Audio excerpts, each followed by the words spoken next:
খেলা চলছে বিশ্বজুড়ে। ফুটবল ক্রিকেট ছাড়াও খেলার রয়েছে এক দীর্ঘ ফর্দ। শুধু ফলাফল নয়, গত আজ আর আগামীর খেলাকে প্রেস বক্স থেকে আমরা দেখতে চাই ভিন্ন চোখে। সেই দেখাটাই দেখতে পাবেন এখন মাঠে। সঙ্গে আছি শরীফ রওশন। দর্শক, দেশ থেকে দেশের বাইরে অনেক সাফল্যই আছে নারী খেলোয়াড়দের, তবে দেশের জন্য যত অর্জন বয়ে আনছেন তারা, ঠিক তার বিপরীতে সেভাবে কি তাদের প্রাপ্য সম্মানটা পাচ্ছেন? এর সাথে নিরাপত্তা বিষয়ে কতটুকু নিশ্চয়তা দেওয়া হচ্ছে তাদেরকে? আজ আমাদের আলোচনার জন্য স্টুডিওতে আছেন আমাদের অতিথি, বাংলাদেশ সুইমিং ফেডারেশনের যুগ্ম সাধারণ সম্পাদক নিবেদিতা দাস। নিবেদিতা দাস, আপনাকে স্বাগত। বলছিলাম যে জাহানারা ভুঁইয়ার যে যৌন নিপীড়নের অভিযোগ, আপনি নিজেও তো একজন খেলোয়াড় এবং এখন ফেডারেশন কর্তা হিসেবে আছেন। এই যে সব কিছু মিলিয়ে একজন ক্রিকেটারের জাতীয় দলে যিনি আসলে প্রতিনিধিত্ব করেন বাংলাদেশ দলের, হঠাৎ করে জাতীয় দলে যখন তিনি ছিলেন তখন সেভাবে তিনি কোনো অভিযোগ করেননি। যতটুকু আমরা জেনেছি, একটা অভিযোগ করলেও সেইভাবে গুরুত্ব দেওয়া হয়নি। এই এখন এতদিন পরে এসে একটা ইউটিউবে সাক্ষাৎকার দেওয়ার পর এই বাংলাদেশে যেভাবে ক্রীড়াঙ্গনে বিশেষ করে যেভাবে সাড়া ফেলেছে, আপনার কাছে কি মনে হয় আসলে জাতীয় দলে যখন খেলোয়াড়রা বা অ্যাথলেটরা থাকেন তখন কেন অভিযোগ করেন না? ধন্যবাদ। কিন্তু এই বিষয়টি আসলে নারীদের যারা আমরা আছি, কাজ করছি, তারাও একসময় প্লেয়ার ছিলাম। যখন আমি গতকালকে যখন এটা দেখেছি তখন নিঃসন্দেহে খুবই খারাপ লেগেছে যে সে এক সময়ের নাম করা প্লেয়ার ছিল, বাংলাদেশ টিমের ক্যাপ্টেন ছিল, এবং সে ওই সময়ে যদি কাউকে না কাউকে আসলে দায়িত্বটা নিতে হয়, ভয়েস রেজ না করলে পরে আসলে ওই সময় যদি করতো তাহলে মনে হয় আরও বেশি ভালো হতো। তাহলে অন্ততপক্ষে আমার মনে হয় যে শুধু তো তার সঙ্গে এরকমটা হয় নাই, আরও নিশ্চয়ই অনেকের সঙ্গে হয়েছে যারা ভয়েস রেজ করতে পারে নাই। কারণ শুধু ক্রিকেটে হচ্ছে আমি সেটা বলবো না, অন্যান্য খেলাগুলোতেও কম বেশি হচ্ছে। কারোটা আমরা জানতে পারছি, কারোটা জানতে পারছি না। তো এইখানে আমার মনে হয় যে সে এক সময়ে বোধহয়, আমি কালকে যে ভিডিওটা দেখেছি সেখানে তার সাক্ষাৎকারে দেখেছি যে সে এক সময়ে হয়তো অবজারভেশন একটা রিপোর্ট দিয়েছিল। তো তারপরে আমি জানি না ঠিক ক্রিকেট বোর্ড কী ব্যবস্থা নিয়েছিল।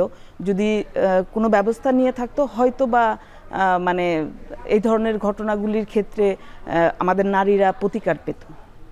আপনি বলছিলেন যে ভয়েস রেজের যে জায়গাটা, সেটা আসলে বাংলাদেশ নারী অ্যাথলেট আছেন, যারা খেলোয়াড় আছেন, তাদের ওই জায়গাটা কম কিনা? বা আপনি যখন ছিলেন নিশ্চয়ই ক্যাম্প করা হয়েছে, দীর্ঘমেয়াদী ক্যাম্প করে থাকে নারী ফুটবলাররা, সেই জায়গায় যে ফেডারেশনগুলো তারা একটু গুরুত্ব সহকারে নারীদের ক্যাম্প করিয়ে থাকেন নিরাপত্তার বিষয়টা চিন্তা করে।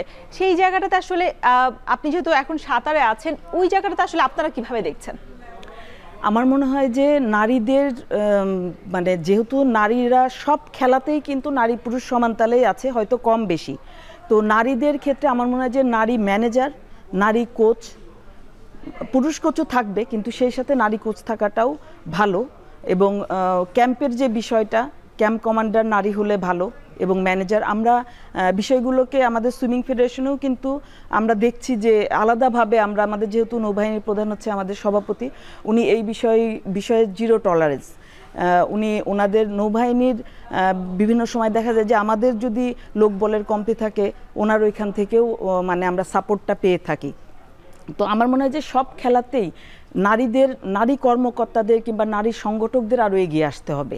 এদেরকে আরও বেশি এই ক্যাম্পগুলো কোচ হিসাবে যদি আমরা আরও প্রোভাইড করতে পারি, আমার মনে হয় যে এই সমস্যাগুলো থেকে আমরা ধীরে ধীরে উত্তরণ ঘটাতে পারবো। আমার কালকেই কয়েকজন অ্যাথলেটদের সাথে কথা হচ্ছিল, কয়েকজন খেলোয়াড়ের সাথে কথা হচ্ছিল, তারা বলছিলেন যে এই যে জাতীয় দলে থাকতে তাদের অনেক কিছু কিন্তু ত্যাগ করতে হয়। সেই ত্যাগটা কিন্তু দেখা যায় যারা ফেডারেশন কর্মকর্তা আছেন, উপরের সারের শীর্ষ কর্মকর্তা, তাদের সাথে হয়তো বা তাদেরকে একটু সময় দেওয়া বা তাদের মন মতো চলা, যে বিষয়গুলো আসলে এখন জাহানারা আলম সামনে এনেছেন, এরকম অনেক অভিযোগ করেছেন। তবে তারা কখনোই ক্যামেরার সামনে এসে আমাদের ওই অভিযোগগুলো দায়ের করেন না, কারণ তারা বলেন যে আসলে ওই অভিযোগগুলো যখন দায়ের করবে তখন তারা হয়তো বা জাতীয় দল থেকে সুযোগ পাবে না, হয়তো বড় কোনো টুর্নামেন্টে তারা দেশে বাইরে যেতে পারবে না। এই যে একটা চাপ সৃষ্টি, এবং আপনি নিশ্চয়ই জানেন যে শুটিং ফেডারেশনে কয়েকদিন আগে একটা সংবাদ মাধ্যম একটা নিউজ করেছিল যে যুগ্ম যে সাধারণ সম্পাদক, তার সাথে যে একটা নারী অ্যাথলেটের একটা ব্যাপার হয়েছিল, সেক্ষেত্রে তাকে বারবার একটা প্রস্তাব দেওয়া হচ্ছিল। সেই প্রস্তাবে তিনি সাড়া দেয়নি বলে তাকে জাতীয় দল থেকে তাকে এখন বসে রাখা হয়েছে। এই যে নারীদের একটা চাপ, অদৃশ্য চাপ, সেই চাপটা আসলে কিভাবে কাটানো সম্ভব? এটা আমার মনে হয় যে এটা যে যেই টিমে কিংবা যেই ডিসিপ্লিনে এই ধরনের ঘটনাগুলি ঘটছে, যদি সেই ডিসিপ্লিন কর্তৃপক্ষ যেমন ক্রিকেট বোর্ডে হয়েছে, ক্রিকেট বোর্ড যদি এখন খুব জোরালোভাবে এইটার বিরুদ্ধে ব্যবস্থা গ্রহণ করে, সেক্ষেত্রে যারা এই ধরনের ঘটনার সঙ্গে জড়িত তারা যেমন সতর্ক হয়ে যাবে এবং সেই সাথে অন্য মেয়েদের সঙ্গে যা হচ্ছে তারাও মানে একটু সাহস পাবে যে না, এই ধরনের ঘটনাগুলি আর ঘটবে না। আর এদেরকে আমার মনে হয় যে যদি প্রমাণিত হয়ে থাকে আজীবনের জন্য ক্রীড়াঙ্গন থেকে বহিষ্কার করা উচিত। মানে সেটা তো আমরা এর আগেও দেখেছি অনেকবার এরকম ঘটনা। তবে এই যে বললেন যে এই যে মানে শাস্তির মাত্রাটা একটু বেশি করা, জোরদার করা, সেই জায়গাটা আমরা ওইভাবে কি কখনো হয়েছে কিনা, আপনি নিজে যখন ছিলেন তখন হয়েছে কিনা? এবং আরেকটি বিষয় আমি যোগ করতে চাই, যখন এরকম ঘটনা সামনে আসছে তখন যারা আসলে তৃণমূল পর্যায় থেকে উঠে আসে, বিশেষ করে যারা একেবারে ঢাকার বাইরে, সেসব যারা গার্ডিয়ান আছেন তারা নিশ্চয়ই তার সন্তানকে ঢাকা শহরে একা একা পাঠিয়ে দেবেন না নিরাপত্তার এই বিষয়টা অন্তত চিন্তা করে। হ্যাঁ, এটা আসলে আমাদের কি বলবো, আমাদের খেলাধুলায় যারা আসে তারা দেখা যায় যে সবাই মোটামুটি মধ্যবিত্ত, নিম্নমধ্যবিত্ত বেশিরভাগ। তো যখন তারা এই নিরাপত্তার বিষয়টা দেখে, মানে অভিভাবকরা কিন্তু কখনোই চাইবে না যে তার মেয়েটা, কিন্তু সবাই যে এরকম না, সব জায়গায় যে আমরাও তো খেলে আসছি।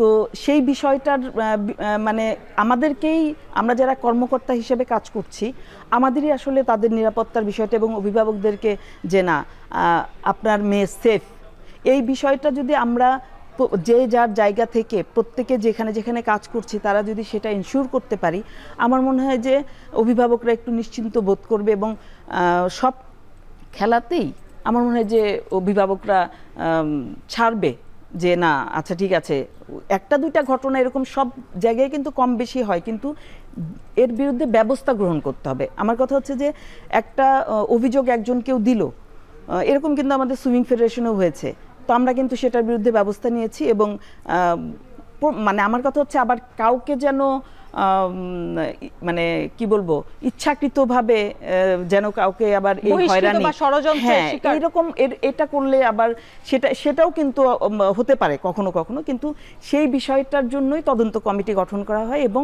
এই তদন্ত কমিটি নিরপেক্ষভাবে যেন কাজ করে এবং যদি প্রমাণিত হয় সেক্ষেত্রে অবশ্যই দৃষ্টান্তমূলক শাস্তির ব্যবস্থা করতে হবে। আপা, আমরা দেখেছি যে সুইমিং ফেডারেশন যখন জাতীয় প্রতিযোগিতা চলে তখন মিরপুরে ইনডোরে যখন থাকেন তখন আপনারা বেশি সতর্ক হয়ে যান নারীদের একটা, কিন্তু অন্যান্য ফেডারেশন যখন আমরা দেখি যে বেশ ঘিঞ্জি পরিবেশের মধ্যে তাদেরকে রাখা হয়, যেগুলো হচ্ছে মতিঝিল পাড়ার মধ্যে রয়েছে, সেই জায়গায় আবাসন ব্যবস্থার ক্ষেত্রে ফেডারেশন কর্মকর্তাদের আরও একটু বেশি যথেষ্ট সতর্ক হওয়া উচিত কিনা, বিশেষ করে যখন আবাসিক ক্যাম্পটা দীর্ঘমেয়াদী করা হয়? হ্যাঁ, তা তো অবশ্যই।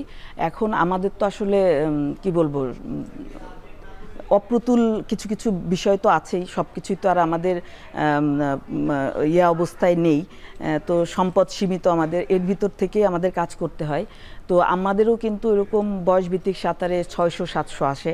আমরা চেষ্টা করি যে 2টা ক্রীড়াপল্লীতে এবং আমাদের সুইমিং পুলে আমরা ওইভাবে করে আর কি মানে যতদূর সম্ভব আমাদের সেফলি মেয়েদেরকে রাখা প্লাস ছেলেদেরকে রাখার বিষয়টা আমরা দেখে থাকি। এখন আমার মনে হয় যে আমাদের এই আবাসন, প্লেয়ারদের আবাসনের ইয়াটাও বাড়ানো প্রয়োজন, কারণ দেখা যায় যে কোনো একটা খেলা যদি হয় একই সময় আমরা অনেকগুলো খেলা করতে পারি না। মিরপুরে ইনডোর স্টেডিয়াম আছে কিন্তু ওইখানে থাকার ব্যবস্থা নেই, আবাসন ব্যবস্থা নেই। এইদিকে আমাদের সুইমিংয়ের এখানে যদি সুইমিং হয়, ওইদিকে ভলিবল কিংবা উশু অন্য কোনো খেলা যদি হয়ে থাকে, তখন দেখা যায় যে আমাদের ওই টাইমিংটা মেনটেন করতে হয় যে এই 2টা ক্রীড়াপল্লী আমার 600-700 প্লেয়ার আমাদের এখানে রাখতে হবে। আবার ওইদিকে আরেকটা খেলার যদি ডিসিপ্লিন যদি খেলা শুরু হয় তখন কিন্তু আর আমাদের প্লেয়ার মানে আবাসন সংকট হয়ে যায়। তো যার কারণে আমার মনে হয় যে আমাদের আবাসনের এই ইয়াটাও মানে বৃদ্ধি করা প্রয়োজন। আপনারা কোনো পরিকল্পনা করেছেন কিনা, এনএসসির কাছে কোনো আবেদন করেছেন কিনা, যেহেতু আপনাদের আইভি রহমান সুইমিং কমপ্লেক্সটাও আপনাদের আছে, আমি শুনেছি যে ওই জায়গাটাতে আপনাদের স্পোর্টস কমপ্লেক্স করার কথা পরিকল্পনা করছিল এনএসসি, তবে আপনাদের সাথে যখন বনিবনা হয়নি তখন তারা আসলে হাল ছেড়ে দিয়েছেন, এটা আসলে কতটুকু সত্যি? এটা আসলে আমরাও শুনেছি যে এরকম একটা পরিকল্পনা আছে, কিন্তু কংক্রিট এখনো কিছু আমাদের সঙ্গে ওইভাবে আসলে মানে বসে নাই। তো আমরা শুনেছি যে এটা যেহেতু অনেক পুরাতন সুইমিং পুলটা, হয়তো এই সুইমিং পুলটা ভেঙে এখানে কমপ্লেক্স করার একটা পরিকল্পনা আছে শুনেছি, কিন্তু আমাদের সঙ্গে, আমি তো দীর্ঘদিন ধরে আছি, আমি এ পর্যন্ত মানে এখন পর্যন্ত আমাদের সঙ্গে আসলে এই ব্যাপারে কোনো কথা হয় নাই আর কি। আপা, আপনি তো সুইমার ছিলেন এক সময়, এখন হচ্ছেন কর্মকর্তা আছেন, আপনার কি মনে হয় মিরপুরের যে ইনডোর কমপ্লেক্সটা আছে বা মিরপুরের যে ইনডোর ফ্যাসিলিটি আছে সুইমারদের জন্য সেটা আসলে যথেষ্ট কিনা, বা আপনারা সেই জায়গাটাতে সম্পূর্ণভাবে ওদের ফ্যাসিলিটি দিতে পারছেন কিনা, বিশেষ করে সুইমারদের, বিশেষ করে সুইমিং পুলের পানিটা যেটা গুরুত্বপূর্ণ।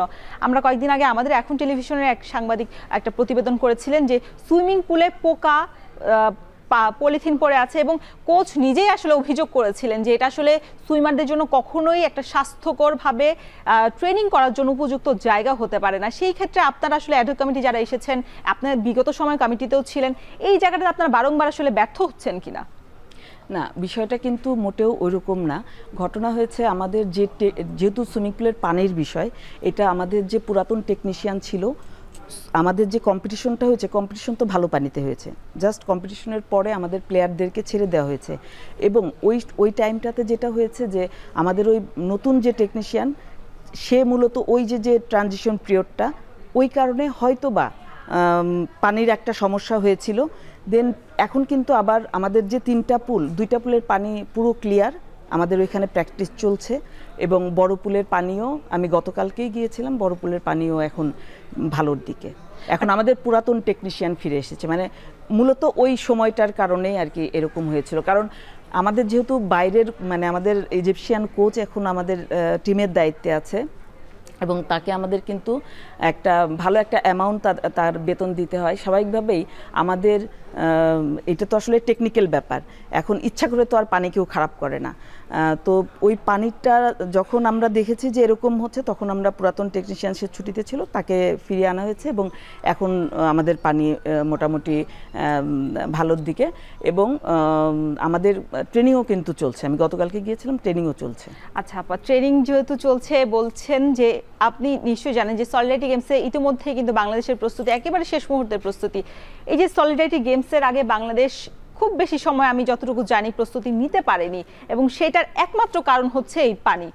আপনি বলছেন যে টেকনিশিয়ান আসেনি, বা টেকনিশিয়ান আপনার মানে যে কারণেই হোক না কেন, এই যে প্রস্তুতিতে ঘাটতি নিয়ে বাংলাদেশ সুইমাররা যারা আছেন, প্রতিনিধিত্ব করতে গেছেন রিয়াদে, তারা গেলেন, এই জায়গাতে আমাদের সফলতা বা আমরা যখন লক্ষ্য বা টার্গেট সেট করি, সেই জায়গায় আমাদের প্রস্তুতিটাও ওই পর্যাপ্ত পরিমাণে হতে হয়। সেই পর্যাপ্ত পরিমাণটা কি আপনারা দিতে পেরেছেন সুইমারদের? আচ্ছা, যখন আমাদের পানির এই সমস্যাটা হলো, তখন কিন্তু নৌবাহিনীর সুইমিং পুলে, যেহেতু নৌবাহিনীর প্রধান আমাদের সভাপতি বাংলাদেশ সুইমিং ফেডারেশনের, তো নৌবাহিনী পুলের আমাদের এই প্র্যাকটিসটা চলেছে।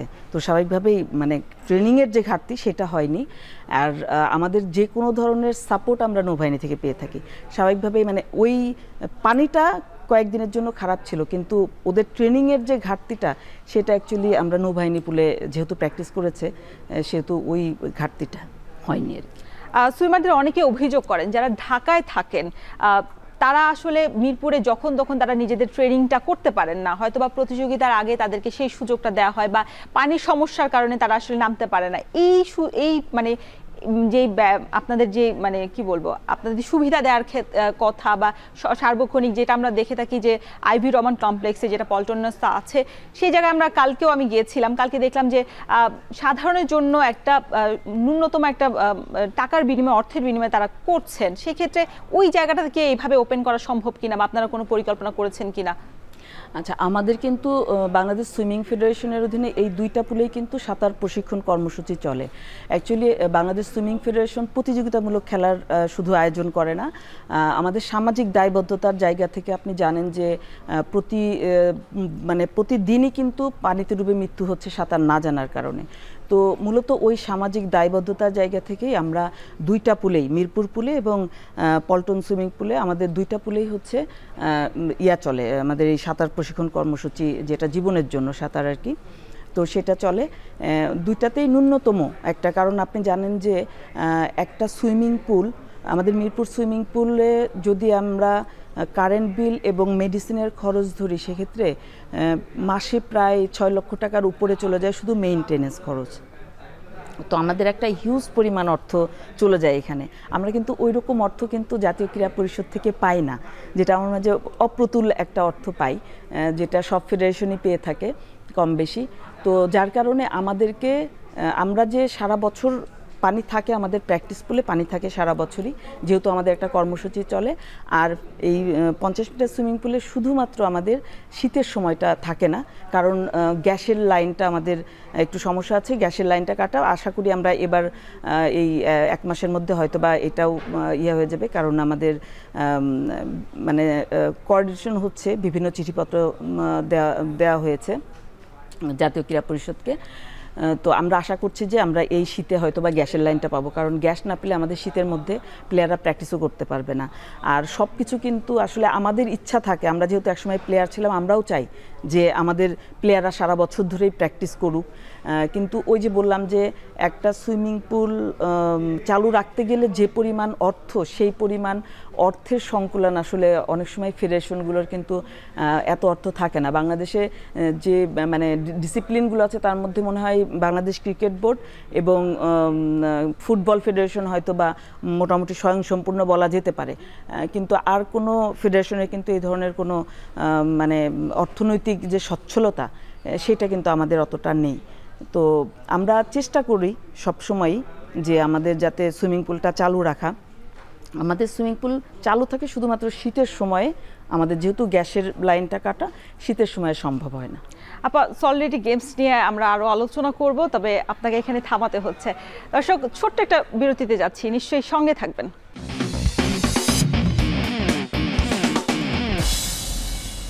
দর্শক, ফিরে এলাম বিরতির পর। দেখছেন এখন মাঠে। দর্শক, আমরা কথা বলছিলাম ইসলামিক সলিডারিটি গেমসে বাংলাদেশের সম্ভাবনা, লক্ষ্য সবকিছু নিয়ে। আমাদের সাথে আছেন সুইমিং ফেডারেশনের যুগ্ম সাধারণ সম্পাদক নিবেদিতা দাস।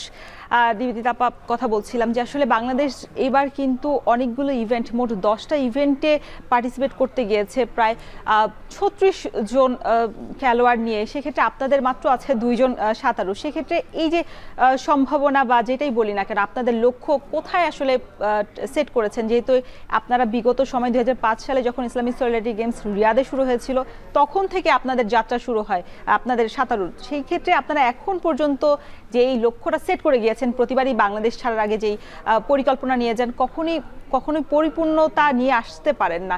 সেই জায়গায় এবার কি সফলতা আসবে কিনা? আসলে আমরা, এটা সত্যি কথাই যে আমরা অনেক পিছিয়ে আছি বিশ্বের সাঁতারের দৌড়ের সঙ্গে। তবে এবার আমরা একটু হলেও আশা করছি আমাদের সামিউল ইসলাম রাফিকে নিয়ে, যেহেতু কয়েকদিন আগেই মালয়েশিয়ান ওপেন চ্যাম্পিয়নশিপে সে খুব ভালো রেজাল্ট করেছে এবং এবারেও জাতীয় সাঁতার প্রতিযোগিতায় সে 6টি নতুন জাতীয় রেকর্ড করেছে এবং বেশ টাইমিংয়েও অনেক উন্নতি হয়েছে, 11টি ইভেন্টে স্বর্ণপদক পেয়েছে। তো আসলে এটা বাংলাদেশের তুলনায় খুবই ভালো রেজাল্ট। কিন্তু বিশ্বে সাঁতারের ক্ষেত্রে যদি বলি আমি, যে আন্তর্জাতিক সাঁতারের ক্ষেত্রে, সেক্ষেত্রে আসলে এটা মানে আমাদের টাইমিংটা এখনও ওই লেভেলে পৌঁছাতে পারেনি, যার কারণেই হয়তো বা আমরা পদকের তালিকায় সবসময় একটু পিছিয়ে থাকি। তো আশা করছি যে ওর মানে পদক পাবে কিনা সেটা আসলে ওইভাবে বলতে পারছি না, তবে আবার পেতেও পারে। হ্যাঁ, যেহেতু আমরা দেখছি যে সে ইন্টারন্যাশনাল বিভিন্ন কম্পিটিশনগুলোতে ভালো মানে রেজাল্ট করছে। মালয়েশিয়ান ওপেন চ্যাম্পিয়নশিপে সে কিন্তু একটা গোল্ড মেডেল পেয়েছিল, তো যার কারণে আমরা একটু আশাও করছি। এবং তিনি তো দীর্ঘদিন ধরে দেশের বাইরে থেকে আসলে অনুশীলনটা করেছেন। আপনি বলছিলেন এই যে দেশের বাইরে অনুশীলনের যে একটা প্রস্তুতি, বা বাংলাদেশের মাটিতে বা বাংলাদেশে থেকে সেই প্রস্তুতিটা আসলে তারা কখনোই মন মতো পায় না। এবং আমরা যখন শুধু সাঁতারু না, যারা অ্যাথলেট আছেন তাদের সাথে কথা হয়েছিল, যখন একজন বিদেশি কোচও যখন এখানে এসে নিয়োগ দিয়ে থাকেন বা কাজ করে থাকেন, তখনও বিদেশি কোচকে আমরা দেখিনি কখনো সন্তুষ্টভাবে বলে যে আমরা এইভাবে কাজ করতে পেরেছি, বা ওইভাবে পার্থক্য একটা তারা খুঁজে পান। এই যে পার্থক্য কমানোর বিষয়টা, এটা তো আপনাদের ফেডারেশন কর্মকর্তাদের দায়িত্ব। সেই জায়গাটাতে আসলে আপনারা মানে 100% দিতে পারছেন কিনা? না, এখানে আসলে আমাদের অনেক ক্ষেত্রেই আমাদের সীমাবদ্ধতা আছে। আমি যদি বলি যে হয়তোবা আমাদের যেমন এখন যে আমাদের কোচ আছে, আমি বলবো যে খুবই আমরা ভালো একজন কোচকে পেয়েছি। তাকে যদি আমরা দীর্ঘদিন পেতাম, আমার মনে হয় যে এই কয়েক মাসে প্লেয়ারদের যে উন্নতিটা আমরা চোখে পড়ার মতো উন্নতি হয়েছে। মানে প্রত্যেকটা প্লেয়ারের 2-3 সেকেন্ড কমা কিন্তু একটা ইভেন্টে অনেক বড় ব্যাপার সুইমিংয়ে। তো সেরকমও হয়েছে। তো যার কারণে যদি এরকম কোচ আমরা মানে এই কোচকে যদি আমরা আরও বেশি দিন রাখতে পারতাম, আমার মনে হয় যে আমাদের সাঁতারুদের জন্য খুব ভালো হতো। আপনি যেটা বলছিলেন যে হ্যাঁ, আমরা কোচ এনেছি বাইরে থেকে, কিন্তু সেই তুলনায় কেন হয় না, এটা আমার ব্যক্তিগত অভিমত। যে আমি দেশের বাইরে যখন বিভিন্ন ট্রেনিংয়ে গিয়েছি, আমি দেখেছি যে খাবারের একটা বিষয় থাকে। আমরা যে মশলাদার খাবারগুলো খেয়ে থাকি, এইটা অনেকাংশে আমাদের ফুড ভ্যালুটা নষ্ট করে দেয়। তো আমাদের দেশে আমাদের এই প্লেয়াররাই কিন্তু দেশের বাইরে গিয়ে ওইরকম হাফ বয়েলড খাবার খাচ্ছে, কিন্তু আমাদের দেশে কিন্তু সেই রান্নাটা আমরা করি না। প্লাস আমাদের ওইভাবে করে আমরা চাইলেও প্লেয়াররা দেখা যায় যে খেতে পারে না, কিন্তু ওইখানে তো তাদের কোনো উপায় নাই, ওইটা খেতে হবে। তো যার কারণে দেখা যায় যে এটা একটা আমার কাছে কেন জানি মনে হয় যে বড় একটা কারণ। আর আমরা আসলে যদি দীর্ঘমেয়াদী প্রশিক্ষণের ব্যবস্থা করতে পারি, হ্যাঁ, সেটা যে এই যে এখন যেমন সাব গেমস বন্ধ হয়ে মানে মোটামুটি এক ধরনের আমরা কনফার্মেশন পেয়েছি যে আপাতত হচ্ছে না 2 বছরের মধ্যে। সেক্ষেত্রে কিছু প্লেয়ারকে নিয়ে হলে পরও আমরা যদি লং টাইম প্র্যাকটিসের ব্যবস্থা করতে পারি, সেক্ষেত্রে আমার মনে হয় যে এই দেশে থাকলে পরেও এই কোচের আন্ডারে থেকে সম্ভব। তবে দেশের বাইরে গেলে যদি এই খেলোয়াড় সংখ্যা কমিয়ে নিয়েও যদি আমরা দেশের বাইরে ট্রেনিংয়ের জন্য পাঠাতে পারি, যারা ভালো করছে গ্র্যাজুয়ালি, এরকম সিলেক্টেড কিছু প্লেয়ারকে, সেটা সব ডিসিপ্লিনই হতে পারে, শুধু যে সুইমিংয়ের জন্য বলবো না। এটা বাংলাদেশ অলিম্পিক অ্যাসোসিয়েশন আছে, ক্রীড়া পরিষদ আছে, হয়তোবা তাদের যদি এই ধরনের কোনো ইয়ে থাকে, আমার মনে হয় যে এরকমও যদি করতে পারি যে যারা ভালো রেজাল্ট করছে কিংবা করতে পারে, তাদেরকে যদি আমরা কিছুদিনের জন্য দেশের বাইরে পাঠাই, আমার মনে হয় যে এই বিভিন্ন ডিসিপ্লিন থেকে আমাদের এই ইসলামিক গেমস বলেন, সাব গেমস তো আছেই, এই গেমসগুলো থেকে পদক আনা সম্ভব। এইবারের ষষ্ঠ যে আসর সলিডারিটি গেমসের 57টি দেশের মোট 3,500-এর বেশি পার্টিসিপেট করছে তারা। আসলে সেই জায়গাতে আমরা যদি একটু দেখি, ভারোত্তোলনে 8 জন আছে, উশুতে 6 জন আছে, কারাতে 5 জন, টেবিল টেনিসে 5 জন গিয়েছেন এবং অ্যাথলেটিক্সে 4 জন। আর আপনাদের সুইমার যারা আছেন 2 জন করে গেছেন, কুস্তিতেও 2 জন, জুডো, ফেন্সিং, তাইকোয়ান্ডো সবাই আসলে একজন করে 2 জন গেছেন। এই যে এই সংখ্যাটা যদি সুইমিংয়ের ক্ষেত্রে আপনাদের আরও একটু বাড়তো, সেই জায়গাটাতে আপনাদের ইভেন্ট, আপনারা 4টা ইভেন্টে অংশগ্রহণ করছেন, সেই জায়গায় আরও একটু সম্ভাবনা বেড়ে যেত কিনা পদক জয়ের? যেহেতু আমরা জানি যে শুটিং এবং আর্চারি থেকে আমাদের বিগত সময় যতগুলো পদক এসেছে সব ওখান থেকে, এবং একটা স্বর্ণ পদক আমরা কিন্তু জিতেছি। সেক্ষেত্রে যেহেতু এবার আমাদের 2টা ইভেন্টেই আসলে এই গেমসের মধ্যে রাখেনি, সেক্ষেত্রে আপনাদের সংখ্যাটা যদি বাড়ানো হতো, বা আপনারাই আসলে নিশ্চয়ই অলিম্পিক অ্যাসোসিয়েশনে আপনারাই পাঠিয়েছেন নাম, সেক্ষেত্রে ওই জায়গাটাতে আরও একটু বেশি সম্ভাবনা তৈরি হতো কিনা? এটা আসলে কি প্রত্যেকটা ডিসিপ্লিনেই অলিম্পিক অ্যাসোসিয়েশনই নির্ধারণ করে দেয়। আমরা আমাদের মতো করে চাই যে বেশি পাঠানোর জন্য, কারণ প্লেয়াররা যখন প্র্যাকটিস করে যে বেস্ট তাকে আমরা সবসময় পাঠাই। যার কারণে দেখা যায় যে অন্যান্য প্লেয়াররা একটু ডিমোটিভেটেড হয়ে যায় অনেক সময়, যে হয়তো বা মানে যে আমাদের সঙ্গে যে ফার্স্ট হয়েছে সেই যাবে, আমরা একটু পিছিয়ে যাচ্ছি, কিংবা তারা একটু মোরালি হয়ে যায়, ডাউন হয়ে যায়। তো আমাদের যে 2 জন বেস্ট, যাদের টাইমিং ভালো, যাদের একটু সম্ভাবনা আছে, আমরা যখন সিলেক্ট করি, সিলেকশনে আমরা এটা দেখি যে ওই যে গেমসে যাচ্ছে সেই গেমসের ওই ইভেন্টগুলোর কাছাকাছি কার টাইমিং, আমরা যখন সিলেকশন করি তখন আমরা ওইভাবেই করি। তো আর আমার মনে হয় যে 2 জন গিয়েছে, যদি রেজাল্ট হয় তাহলে এই 2 জনের থেকেও হতে পারে, কারণ আমরা ওই কাছাকাছি দেখেছি যে যারা পার্টিসিপেট করছে ওইখানে, কিংবা ইসলামিক সলিডারি গেমসের যেই ইভেন্টগুলোর যে টাইমিং, সেই টাইমিংয়ের কাছাকাছি এদের 2 জনেরই ছিল। মানে আমরা যদি দেখি যে ভারোত্তোলন থেকে বা উশু থেকে যে 6 জন 8 জনকে পাঠিয়েছে, তাদের ভারোত্তোলনে একজন আছেন মাবি আক্তার সীমান্ত, তিনি খুব ভালো ফলাফল করেছেন এর আগে অন্য টুর্নামেন্টগুলোতে। সেক্ষেত্রে এই যে ভারোত্তোলনের সংখ্যাটা অনেক বেশি, আপনাদের তুলনায় তারতম্যটা বলা যায় 6 জন বেশি পাঠিয়েছে। সেই ক্ষেত্রে আসলে অলিম্পিক, আমাদের দেশের যে অলিম্পিক অ্যাসোসিয়েশন আছে, সেই জায়গাটাতে আসলে তারা মানে অন্য একটা মানে আপনাদের সাথে আসলে কি বলবো যে মতের পার্থক্য বা জায়গাটা, ওই জায়গাটাতে আসলে তারা আরেকটু ঘনিষ্ঠ হতে পারতো কিনা, বা আপনাদের সাথে সহনশীল হতে পারতো কিনা? না, আমরা তো ওই যে বললাম যে আমরা কিন্তু সবসময় চাই যে কারণ যখন প্লেয়াররা প্র্যাকটিস করে, যেমন এখন আমাদের ক্যাম্পে আছে 39 জন, 18 জন মেয়ে 17 আছে এবং বাকি 21 জন হচ্ছে ছেলে 17। তো সবাই কিন্তু চায় মানে ওদেরকে আমরা তো কোনো কি বলবো, আমরা প্র্যাকটিস করাচ্ছি। বাইরের কান্ট্রিগুলোতে যেটা হয় যে আশেপাশের কোনো একটা খেলায় তারা পার্টিসিপেট করে, আশেপাশে বলতে এই ধরনের টুর্নামেন্টগুলো তো আসেও না, কারণ আপনার বাকি যে টুর্নামেন্টগুলো হয় দেখা যায় যে আপনাদের নিজ খরচে যেতে হয়, তখন আপনারা ওই জায়গাটাতে হয়তো বা পারেন না। এইবার যেহেতু অলিম্পিক অ্যাসোসিয়েশন ওই জায়গাটাতে করেছে, মানে সম্ভাবনাটা আরেকটু মানে আপনাদের আশা ছিল কিনা? আমাদের আশা তো অবশ্যই ছিল, আমরা সবসময়ই বলি, কারণ আমরা তো চাই যে আমাদের প্লেয়ারদেরকে আরেকটু মানে বেশি প্লেয়ার গেলে পরে দেখা যায় যে প্লেয়ারদের মধ্যেও কিন্তু একটা উৎসাহ কাজ করে যে হচ্ছে আমি যদি ভালো প্র্যাকটিস করি, আমি যদি ভালোভাবে, তাহলে আমি হয়তো বা একটা গেমসে চান্স পাবো। এটা তো স্বপ্ন থাকে সব প্লেয়ারেরই, যে কোনো একটা ইন্টারন্যাশনাল গেমসে পার্টিসিপেট করা। সেক্ষেত্রে আমরা সবসময় আসলে এখানেও আমরা চেয়েছিলাম বেশি। তো যেহেতু একটা তাদের একটা বাইন্ডিংস আছে যে এতজনের মধ্যে নিতে হবে কিংবা কিছু, যার কারণে হয়তো অলিম্পিক অ্যাসোসিয়েশন মনে করেছে যে সুইমিংয়ের মানে দুইজনই হবে। হয়তো রেজাল্টের ক্ষেত্রে দেখেছে, আমি ঠিক জানি না। যে ভারোত্তোলনে তো আসলে মাবিয়া আক্তার, সীমান্ত, যেমন আমি আরেকটু বলি, মাবিয়া আক্তার সীমান্ত যখন প্রথমবার করে আসলো এবং আমাদের মাহফুজা খাতুন শিলা, ওই সময় আমি তখন আর কি খুব আমাদের মধ্যে যখন কথা হতো সংগঠকদের মধ্যে বলতাম যে এইরকম কয়েকজন প্লেয়ারকে যদি এই আগামী 4 বছরের জন্য দেশের বাইরে পাঠিয়ে দেওয়া যায় ট্রেনিংয়ের জন্য, তাহলে ওদের থেকে দেখেন মাবিয়া আক্তার সীমান্ত একদম কন্টিনিউয়াসলি কিন্তু সে ভালো রেজাল্ট করে যাচ্ছে। হ্যাঁ, তো সে দেশের মধ্যেই কিন্তু প্র্যাকটিস করছে। আমার কেন জানি মনে হয় যে এদেরকে এরকম কিছু প্লেয়ারকে যদি আমরা লং টাইমের জন্য বিদেশে পাঠিয়ে দিতে পারতাম, তাহলে বোধহয় এদের থেকে আমরা ইন্টারন্যাশনালি এই গেমসগুলো থেকে মানে পদকের একটা কি বলবো, একদম কংক্রিট একটা দিতে পারতাম যে না, সে পদক পাবে।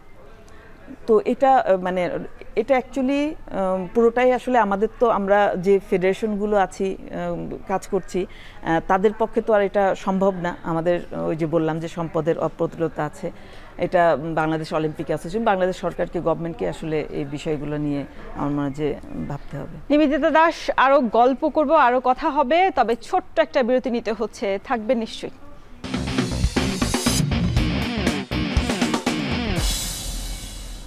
ফিরে এলাম বিরতির পর, দেখছেন এখন মাঠে। দর্শক, আমরা কথা বলছিলাম সুইমিংয়ের যুগ্ম সাধারণ সম্পাদক নিবেদিতা দাসের সাথে। নিবেদিতা দাস, কথা হচ্ছিল যে এই যে মাঠ সহ সুইমিং পুল যেগুলো আছে, যে অপ্রতুলতা, ফেডারেশনগুলো সবকিছু মিলিয়ে আসলে আপনারাও উভয় সংকটে পড়ে যান। বিশেষ করে যখন ঢাকার বাইরে যখন যাওয়া হয়, যে আমার জানা মতে 21টি সুইমিং পুল আছে, তবে সচল আছে মাত্র হাতে গোনা 5টা। এই যে হাতে গোনা 5টার মধ্যেও আপনারা সেই জায়গাটাতে আসলে সাধারণ যে সুইমার আছেন বা যাদের শেখার আগ্রহ আছে তারাও সেই সুযোগটা পায় না। সেই জায়গাটাতে আসলে আপনারা এনএসসির সাথে বা জেলা প্রশাসক যারা আছেন তাদের সাথে আসলে সমন্বয় করে আপনারা ওই সুযোগটা আসলে তাদেরকে কখনো দেওয়ার চেষ্টা করেছেন কিনা?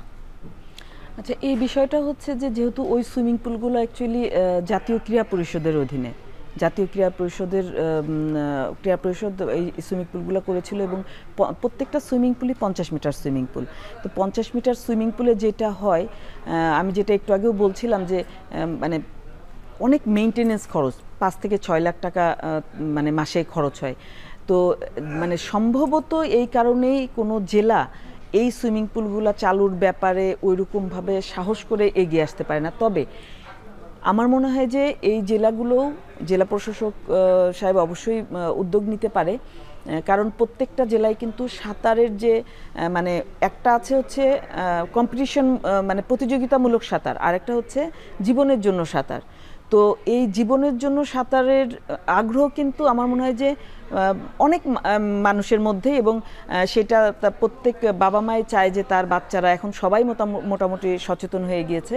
তো সেটা থেকে তাদেরকে এই প্রশিক্ষণের যে আমাদের একটা সিস্টেম আমরা চালু করেছি, যে ভর্তি হয়ে প্রশিক্ষণ গ্রহণ করবে, সেরকম যদি ওই জেলাগুলো এই ধরনের একটা ব্যবস্থা চালু করে, সেটা থেকে ওই আয় থেকে তাদের হচ্ছে গিয়ে সুইমিং পুলটা পরিচালনার ব্যবস্থা করতে পারে। আর আরেকটা হচ্ছে গিয়ে একই সাথে সুইমিং পুলে পানি থাকলে পরে যেটা হবে যে আমাদের যারা সাঁতারুরা আছে প্রত্যেকটা জেলায়, সেটাও ইয়া করতে পারে। এবং আমি এর সাথে আরেকটা কথা আপনাকে একটু বলতে চাই, সেটা হচ্ছে যে যেহেতু আমরা জানি যে প্রতিদিন কিন্তু প্রতি মিনিটে 30 জন মানুষ মারা যায় শুধুমাত্র সাঁতার না জানার কারণে। এখানে আমি বলবো যে আমাদের প্রত্যেকের সচেতন হতে হবে, প্রত্যেকের যারা পরিচিত আছে কিংবা তাদের ছেলে মেয়েদের হোক কিংবা ছেলে মেয়েদের সাথে যারা পড়াশোনা করে তাদের হোক, মানে সোজা কথা আমরা আমাদের পরিচিত সবাইকেই চাই যে সাঁতারটা যেন তারা শিখুক, কারণ বাংলাদেশ নদীমাতৃক দেশ। যে কোনো জায়গায় কিন্তু আমাদের প্রতিদিনই দেখা যায় যে মানে পেপার পত্রিকা খুললে পরে দেখা যায় যে এরকম পানিতে ডুবে মৃত্যু হচ্ছে।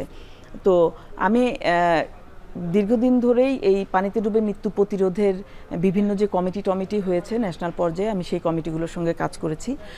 তো আমার যেই অভিজ্ঞতা, আমি একটা প্রস্তাবনা দিয়েছিলাম যে প্রাথমিক বিদ্যালয়ে সাঁতার শেখাটা বাধ্যতামূলক। এটা যদি হয় একটা ন্যূনতম মার্কস রেখে যদি আমরা এরকম কোনো একটা ইয়া করতে পারতাম, সেক্ষেত্রে ন্যূনতম মার্কস এই কারণেই রাখতে বলছি যে তাহলে সাঁতার মানে যারা আমাদের স্টুডেন্টরা আছে তারা যেমন আগ্রহী হতো এবং সেই সাথে তাদের অভিভাবকরাও আগ্রহী হতো। এইখান থেকে আমাদের দুইটা জিনিস হতো, একে তো তারা সাঁতার শিখে ফেলতো, সপ্তাহে 2 দিন তারা এই সাঁতার প্রশিক্ষণ নিত এবং তাদের এইখান থেকে তারা যেহেতু এই 1 থেকে 5 পর্যন্ত তারা প্র্যাকটিস করতো সপ্তাহে 2 দিন, এদের মধ্যে থেকে আমরা সাঁতারুও পেয়ে যেতাম। হ্যাঁ, তো আমার মনে হয় যে এই জেলাগুলোর যে সুইমিং পুল আছে, এই জেলাগুলোর সুইমিং পুলগুলো যদি চালু থাকে, একটা জেলায় অনেকগুলো কিন্তু স্কুল থাকে, প্রত্যেকটা স্কুলের সঙ্গে যদি এভাবে এই যে একটা লিঙ্ক আপ করা, একটা সমন্বয় করা, আমার মনে হয় যে যখন সুইমিং পুল বেশি ব্যবহার হবে ওই স্কুলগুলো থেকে একটা আর্নিং হবে, যে এই সুইমিং পুলটা চালানোর জন্য যে পরিমাণ অর্থ দরকার সেই অর্থটা কিন্তু এই যারা প্রশিক্ষণ গ্রহণ করবে এদের কাছ থেকেই চলে আসবে। তো তাহলে হয়তোবা এই সুইমিং পুলগুলা চালু করার একটা বড় একটা ইয়া হতে পারে এরকমভাবে করে। জেলার সুইমিং থেকে যদি আপনাদের সুইমিং পুল যেটা আপনাদের হাতে আছে বা আপনারা দেখাশোনা করেন সেই জায়গায় কথা বলি, যে দীর্ঘদিন ধরে কিন্তু গ্যাস লাইন নেই, সামনেই শীতের সময় আসছে, আপনাদের টুর্নামেন্টও আছেন, শীতকালীন টুর্নামেন্টও আছে। সেক্ষেত্রে আমরা দেখেছি গতবার বেশ অনেকটা সময় ধরে কিন্তু তারা সুইমাররা প্রতিযোগিতা অংশগ্রহণও করতে পারেনি। আপনারাই বলেছেন যে গ্যাস লাইন না থাকায় আসলে আপনারা কোনো প্রতিযোগিতাকে নামাতেও পারছেন না, প্রতিযোগিতা কোনো আয়োজনও করতে পারছেন না। সেই জায়গাটা আসলে গ্যাস সংকট যেই নিরসন সেটা আসলে কত দূর এগোলো? সেটা আশা করি আমাদের এবার হয়ে যাবে, মানে এটা অনেক দূরই এগিয়েছে। শুধুমাত্র গ্যাস না, আমি আরেকটা প্রবলেমের কথা বলবো, আমাদের ইলেকট্রনিক স্কোরবোর্ড, সেটা নিয়েও আমরা অনেক দিন ধরে ভুগছি। সেখানে দফায় দফায় কিন্তু এনএসসির সাথে যারা টেন্ডার নিয়েছিল তাদের সাথে মিটিং হয়েছে। হ্যাঁ, এখন একটা পর্যায়ে এসছে এবং আমরা আশা করছি এই দুইটা বিষয়ে আমাদের মানে আমরা অনেক দিন ধরে আসলে আমরা নিজেরাও আশ্বাসের বাণী শুনেছি এবং আপনাদেরকেও বিভিন্ন সময় বলেছি, আপনারাও অনেকবার প্রশ্ন করেছেন। তাই এখন আশা করছি যে আমরা এই 1-1.5 মাসের মধ্যেই পজিটিভ একটা, কারণ এই পর্যন্ত এগিয়েছে আর কি, তারপরেও না হওয়া পর্যন্ত আসলে বলছি না, কিন্তু 1-1.5 মাসের মধ্যে আশা করছি আমাদের এই দুইটা সমস্যার সমাধান হয়ে যাবে। এসএ গেমস যদি বলি, আসলে একটা দুঃখের খবরই বটে আপনাদের জন্য। দীর্ঘ সময় ধরে আপনারা এসএ গেমসকে সামনে রেখে প্রস্তুতি শুরু করেছেন, ক্যাম্প শুরু করেছিলেন, সবকিছু মিলে গতকাল একটা সংবাদ এসেছে যে এসএ গেমস আসলে পাকিস্তানের যে অবস্থা এখন সেটার কারণে স্থগিত করতে হয়েছে এবং 2027 সালে বলা হচ্ছে যে এসএ গেমস হবে, তবে কোথায় হবে সে বিষয়ে এখনো সিদ্ধান্ত আসেনি এবং 30 ডিসেম্বরের মধ্যে সেই সিদ্ধান্ত জানাবে পাকিস্তান। সেক্ষেত্রে যে এসএ গেমসের জন্য আপনাদের প্রস্তুতি, আপনাদের প্রশিক্ষণ ক্যাম্প শুরু করেছেন এবং অলিম্পিক থেকে এনএসসি এবার আপনাদের যে অর্থটা আসলে দিচ্ছে প্রতিদিন ডেইলি অ্যালাউন্স হিসেবে, সেই জায়গাটা আসলে কতটা আপনারা সন্তুষ্ট বা খেলোয়াড়দের আসলে সন্তুষ্ট হওয়ার সুযোগ আছে? এটা আসলে আমাদের দীর্ঘদিন ধরে যেহেতু একটা আশা করে ছিলাম আমরা। নিবেদিতা দাস, আপনাকে এখানে থামাতে হচ্ছে, তবে আবারও ফিরবো আপনার সাথে আড্ডায়। নিচ্ছে একটা বিরতি, সাথেই থাকুন।